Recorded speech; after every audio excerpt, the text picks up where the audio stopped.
Buenas noches, nosotros somos el grupo 9 del LED 10304.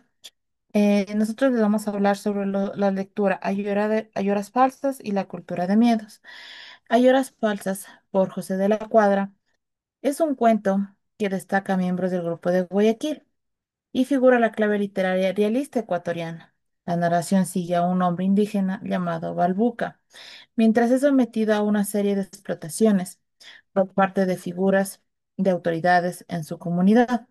La historia comienza con Balbuca necesitando un dinero para una apelación legal y acudiendo a un capataz llamado Orejuelas, quien le ofrece 3 sucres a cambio del trabajo de su hijo pequeño. El contrato es un fraude y el dinero es falso. Cuando Balbuca intenta usar el dinero falso, es humillado por su abogado.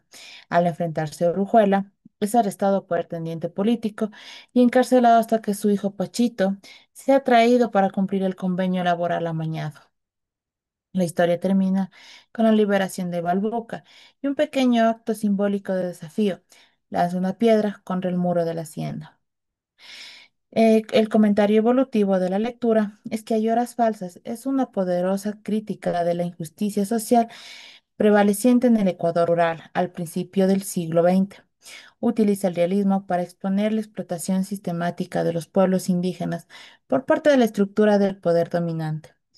Representa por el abogado corrupto, el capataz y el teniente político. Las ayoras falsas no son solo un recurso argumental, sirven como una poderosa metáfora de las falsas promesas y la justicia vacía que se ofrece a los pobres y marginados.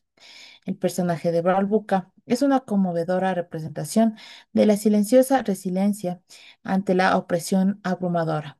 Su último acto, al lanzar una piedra contra el muro de la hacienda, es un pequeño pero profundo momento de rebelión que muestra que incluso con un sistema diseñado para despojarlo de su dignidad, aún persiste el activismo de resistencia.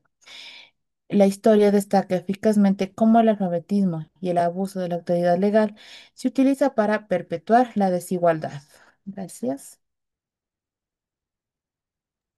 Bueno, vamos a sintetizar la lectura de La cultura del miedo por Eduardo Galeano. En La cultura del miedo, el escritor uruguayo Eduardo Galeano analiza cómo el miedo es una herramienta de control social y político. Argumenta que este control se debe a reforzado por una historia oficial manipulada que sirve a los intereses de los más poderosos, ignorando las historias resistencia de los grupos marginados. Galeano propone que la cultura de la resistencia debe emplear todos los miedos de comunicación, no solo de la literatura tradicional, para comunicar su mensaje.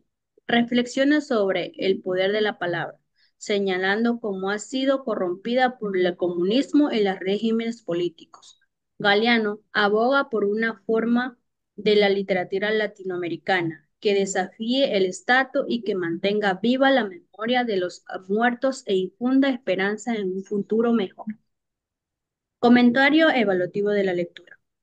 El ensayo de Galeano es una crítica contundente y concisa de la manipulación social y el revisionismo histórico. Su escritura es apasionada y directa, utilizando vivencias metáforas como el secuestro de la historia y la palabra como arma.